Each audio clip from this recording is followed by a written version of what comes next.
என் நெஞ்சில் குடியிருக்கும் திருச்சி பகுதி மக்கள் உங்கள் அனைவருக்கும் என்னுடைய வணக்கம். எல்லாரும் எப்படி இருக்கிறீங்க? காலையில் எல்லாரும் சாப்பிட்டீங்களா? ரொம்ப நேரமா வெயிட் பண்றீங்க போல. இந்த சீக்கிரம் முடிச்சிடுறேன்.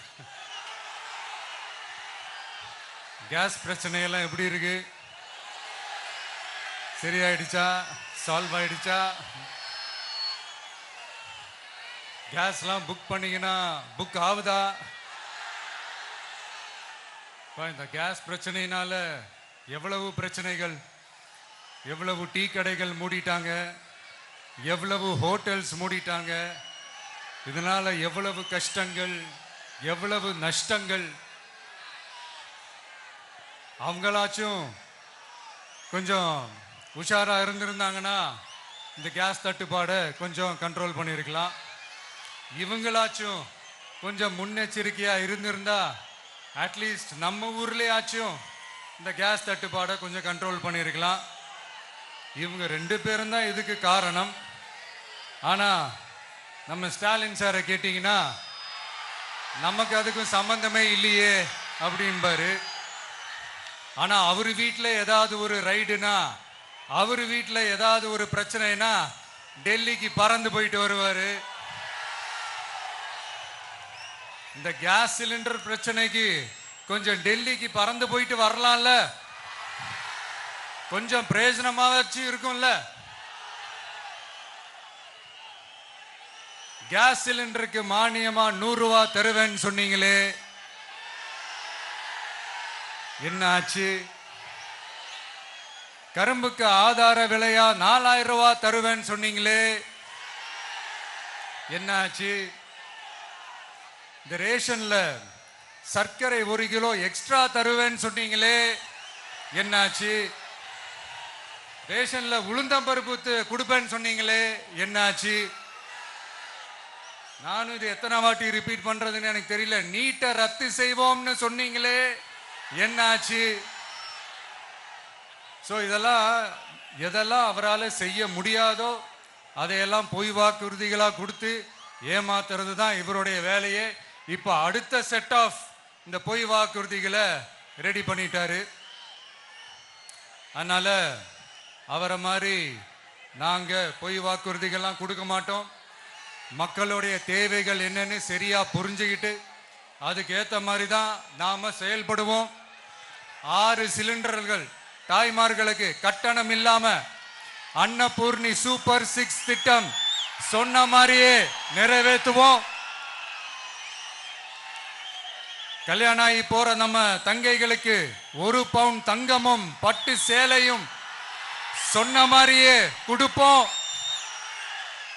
60 வயசு வரைக்கும் இருக்கிற குடும்ப தலைவிகளுக்கு மாதந்தோறும் 2500 சொன்ன மாதிரியே கொடுப்போம். என்னுடைய அம்மா, அக்கா, தங்கைகள் எல்லாருமே தமிழ்நாட்டில் எந்த மூலையிலிருந்து எங்க வேணாலும், தமிழ்நாட்டுக்குள்ள எந்த பஸ்ல வேணாலும் ஃப்ரீயா சொன்ன மாதிரியே ஃப்ரீயா போகலாம்.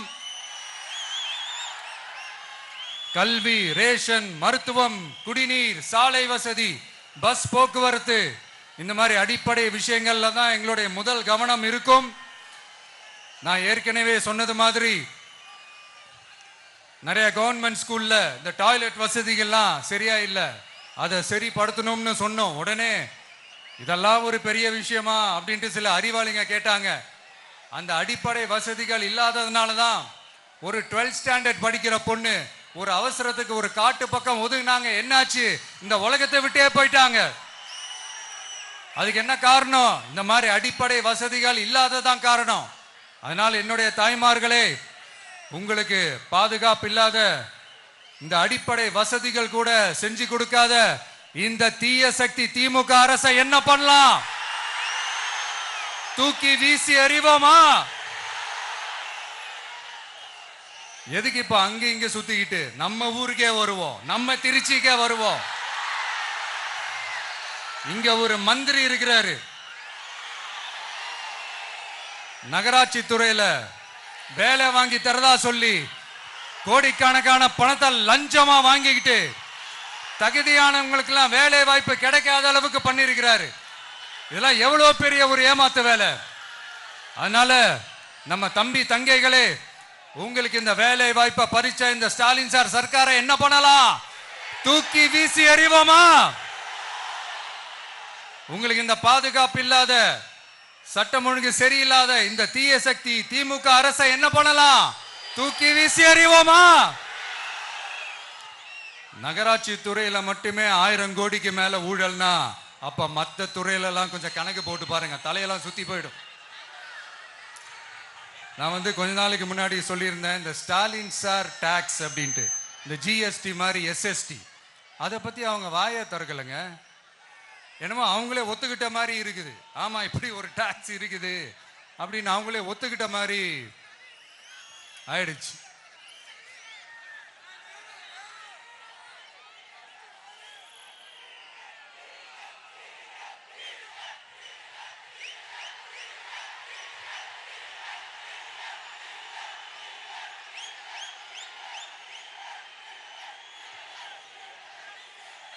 இந்த கல்லூரி பேராசிரியர்கள், கல்லூரி உதவி பேராசிரியர்களுக்கு அந்த போஸ்டிங்க்கு 2000 பேருக்கு மேல அந்த வேலை கொடுப்போம்னு சொன்னாங்க. கடைசியில் எத்தனை பேருக்கு கொடுத்தாங்க தெரியுமா?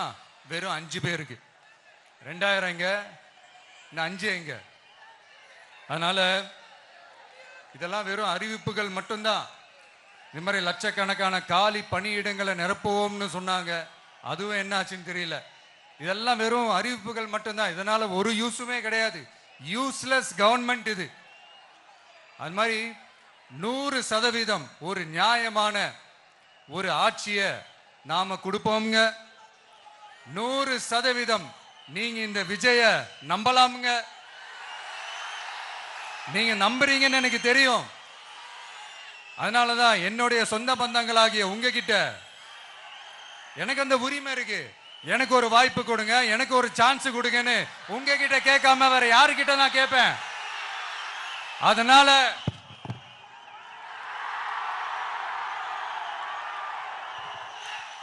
எனக்கு ஒரே ஒரு வாய்ப்பு கொடுங்க.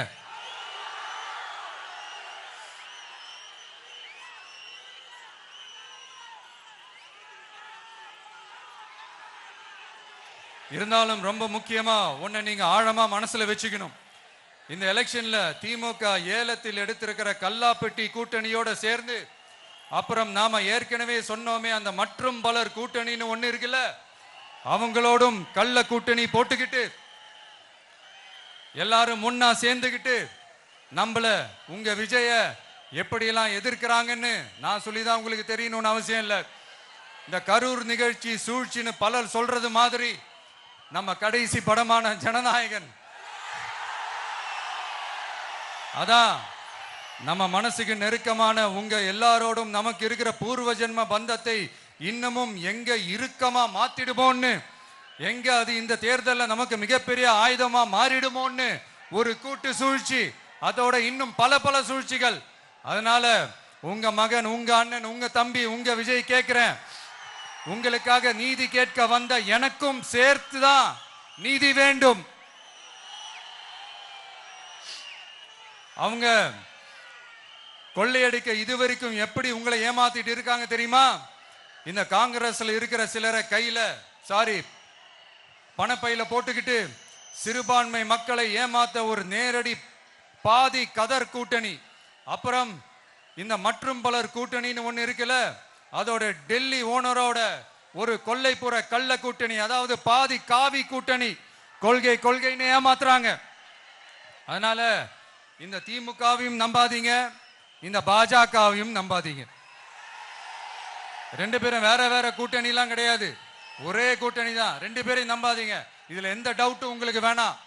நீங்க திமுகவுக்கு ஓட்டு போட்டாலும் சரி, அந்த மற்றும் பலருக்கு நீங்க ஓட்டு போட்டாலும் சரி, நீங்க யாருக்கு ஓட்டு போடுறதுக்கு சமம்னு நீங்களே புரிஞ்சுக்கோங்க. அதனால இந்த வரப்போற தேர்தலில் டிவிகேக்கு உங்க சப்போர்ட்டை கொடுங்க. இன்னும் பல வருஷத்துக்கு தமிழ்நாடு சூப்பரா இருக்கும். அப்புறம் நான் ஒரு விஷயத்தை திருப்பி ரிப்பீட் பண்றேன்னு சொல்லி யாரும் தவறா எடுத்துக்க வேணாம், ஏன்னா அது என்னுடைய கடமை. ஒவ்வொரு ஊருக்கும் போய் அதை நான் ரிப்பீட் பண்ண சொல்லியே ஆகணும். ஏப்ரல் 23ஆம் தேதி சும்மா காலங்காத்தால பக்காவா ரெடி ஆயிட்டு ஓட்டர் ஐடி கார்டை கையில எடுத்துக்கிட்டு முதல்ல பூத்துல போய் நின்னு அந்த விசில் சின்னத்துக்கு நேரா இருக்கிற அந்த பட்டனை ஒரு அழுத்துங்க. உங்க வீட்டுல இருக்கிற ஒவ்வொருத்தரையும் அழைச்சிட்டு போங்க. சப்போஸ் வெளியூர்ல இருந்து இங்க திருச்சியில இருக்கீங்கன்னா என்னடா ஊருக்கு போய் ஓட்டு போடணுமேன்ட்டு அசால்ட்டா விட்டுறாதீங்க. இப்பவே அட்வான்ஸ் அவங்களோட டிக்கெட்டை புக் பண்ணுங்க. இது ஒரு தலைமுறைக்கான ஒரு தேர்தல், உங்களுக்கான தேர்தல். எவ்வளவு பெரிய வசதியான வாழ்க்கையா இருந்தாலும் எல்லாத்தையும் உதறி தள்ளிட்டு உங்களுக்காக மட்டுமே வந்திருக்கிறேன். உங்களுக்காக நன்றி கடன் செலுத்துறதுக்காக மட்டுமே வந்திருக்கிறேன். அத்தனை வழிகளையும் தாங்கிக்கிட்டு உங்களுக்காக மட்டுமே வந்திருக்கிறேன். ஒரு நாளும் பொய் சொல்லி உங்களை நான் ஏமாத்த மாட்டேன். இந்த 4 முனை போட்டி 40 முனை போட்டின்னு எத்தனை முனை போட்டின்னு வந்தாலும் இங்க 2 முனை போட்டி மட்டும்தான். ஒன்னு டிவிகே, இன்னொன்னு டிஎம்கே. மக்கள் விரோத ஆட்சி நடத்துற ஸ்டாலின் சார் வேணுமா, மக்களை நேசிக்கிற விஜய் வேணுமா? அவ்வளவுதான் இந்த தேர்தலே. அதனால உங்க விஜய்க்கு, உங்க அண்ணனுக்கு, உங்க தம்பிக்கு, உங்க பிள்ளைக்கு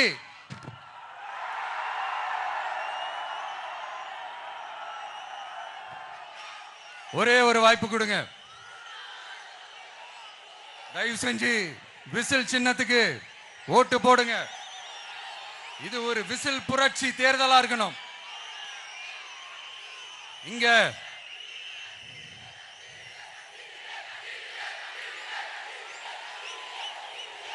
தேங்க்யூ.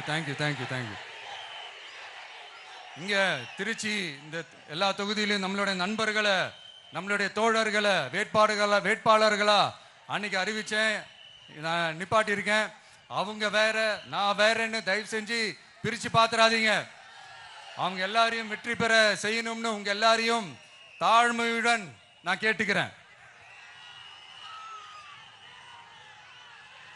நான் தன்னந்தனியாளு, நீ ஏளனமா பாரு. கொஞ்சம் நவுந்தனா இங்க 8 கோடி பேரு. மிரல போது ஸ்டேட்டு எங்க விசில் சத்தம் கேட்டு. நல்லவங்க வாழ நீ விசில் கடி ஓட்ட. கடைசி நம்பிக்கை மக்களை தேடி வருது. அதை இறுக்கி புடிச்சு ஒரு வரலாறு எழுது. உங்க விஜய் நான் வர. விசில் அடிக்க ரெடியா?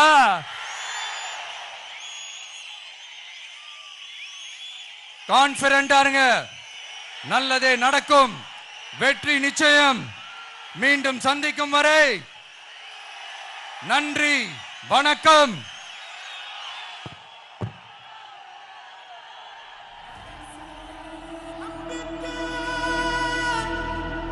மக்களை தேடி வருது. அதை இறுக்கி முடிச்சு ஒரு வரலாறு எழுது.